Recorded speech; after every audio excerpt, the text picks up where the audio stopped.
తెలంగాణ గౌడ సంఘం పక్షాన గౌడ ప్రముఖులు అదేవిధంగా మాజీ శాసనమండలి సభ్యుడు పార్టీ గారు పల్లె లక్ష్మణ్ గౌడ్ గారు ఈరోజు నీరా కేఫ్కు సంబంధించిన ఇష్యూ కావచ్చు, సర్వాయి పాపాన ఇష్యూ కావచ్చు, అదేవిధంగా గౌడకు సంబంధించినటువంటి భవన నిర్మాణానికి సంబంధించిన 3 అంశాలను అదేవిధంగా రాజకీయ ప్రాధాన్యతలకు సంబంధించిన అంశం మీద దృష్టికి తేవడం జరిగింది. దీనికి సంబంధించి నిన్ననే నేను మహేష్ కుమార్ గౌడ్ గారు ముఖ్యమంత్రి గారితో మాట్లాడి భవన నిర్మాణానికి సంబంధించి కొంత ప్రముఖులందరినీ కలుపుకొని మార్చ్ తర్వాత భవన నిర్మాణాన్ని ప్రారంభించే విధంగా చర్యలు తీసుకుంటామన్నటువంటి మాట ముఖ్యమంత్రి గారు స్వయంగా ఎందుకు మీరు దాని మీద ఇనిషియేట్ చేస్తలేరని చెప్పినారు.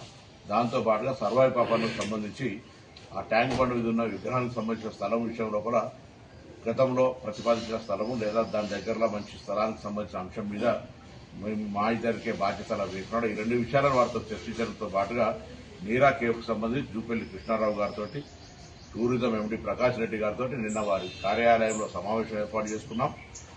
బీసీ కార్పొరేషన్ తరఫున అదేవిధంగా టాడీ టాపర్ కార్పొరేషన్ ఎండీ గారు కూడా నిన్న సమావేశంలో పాల్గొన్నారు. ఈరోజు దానికి సంబంధించి ఆనాడు శ్రీనివాస్ గౌడ్ గారు ఒక ఆలోచన చేసి దానికి సంబంధించిన ఏర్పాటు చేసి ఉండొచ్చు. కానీ ఈరోజు దానికి సంబంధించిన విషయం లోపల రాజకీయం చేయడానికి ప్రయత్నం చేస్తే అనవసరం దయచేసి. ఎందుకంటే ఇది మేము కూడా కుల ప్రతినిధులుగా కులానికి సంబంధించిన విషయం లోపల బాధ్యతగా వివరించే ప్రయత్నం చేస్తా ఉన్నాం. అందుకు సంబంధించి ఆనాడే ఒకవేళ ఈ కట్టే సందర్భంలోనే కంప్లీట్ గా దానికి రైట్స్ అన్ని టాడీ టాపర్స్ కోఆపరేటివ్ సొసైటీకి ఇచ్చేస్తే ఇబ్బంది లేకుండే. ఈ సగం చేయడం వల్ల ఈ రోజు ఇబ్బంది వచ్చింది. అందుకే నిన్న టూరిజం ఎంపీ గారు అదేవిధంగా టూరిజం శాఖ మంత్రి ఎక్సైజ్ శాఖ మంత్రి జూపల్లి కృష్ణారావు గారు ఈ యొక్క మొత్తం నీరా కేవ్ స్థలానికి సంబంధించిన సంస్థలు టూరిజం డిపార్ట్మెంట్ కు నామినల్ గా, ఎందుకంటే స్థలం బాలేదు కాబట్టి కొంత టర్మ్స్ అండ్ కండిషన్ చేసుకుని కంప్లీట్ గా ఇది toddy toppers corporation hand over చేయడానికి నిర్ణయం తీసుకున్నామనే మాట సందర్భంగా మనం చేస్తాను.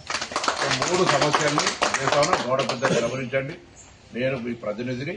తప్పకుండా ఈరోజు ప్రభుత్వంలో నేను గాని రాష్ట్ర కాంగ్రెస్ అధ్యక్షుడు మహేష్ కుమార్ గౌడ్ గారు కానీ తప్పకుండా అటు పెద్దలు campaign committee chairman Madhu Yaskhi Goud గారు ఎక్కడైనా తెలంగాణ వ్యాప్తంగా గీతా కార్మికులకు సంబంధించిన ఇంత పెద్ద ఎత్తున బలహీన వర్గాలకు సంబంధించిన సర్వే లాంటి కార్యక్రమాలు జరిపే సందర్భంలో మీరుగా తప్పకుండా ఈ అంశాలన్నింటినీ ఏదైనా ఉంటే మా దృష్టికి తెమ్మని కోరుతాను. పాలిటిక్స్ అవసరం లేదు, పాలిటిక్స్ లో ఎవరేం చేసిర్రు ఏందనే చర్చ అవసరం లేదు. గత వాళ్ళందరినీ గౌరవించుకుంటూ భవిష్యత్తులో ఇంకా కులానికి సంబంధించిన సేవ చేయాలనేటువంటి ఆలోచనతో దీంతో పాటు అందరికీ ఒక బాధ్యత గల విషయంగా. కాబట్టి నీరా కేఫ్ గురించి ఎవరు ఎన్ని సమావేశాలు చేసుకున్నా ఏం చేసుకున్నా దీనికి భవిష్యత్తులో ఇది టాడీ టాపర్స్ కోఆపరేటివ్ సంస్థకు అందుతుంది. దీనిలో అందరూ మనకు సంబంధించిన వాళ్లే రేపు వ్యవహారం చేసుకోవడానికి అవకాశం ఉండే విధంగా తగిన ఆదేశాలు ఇవ్వబడుతున్నాయని మనం చేస్తాం.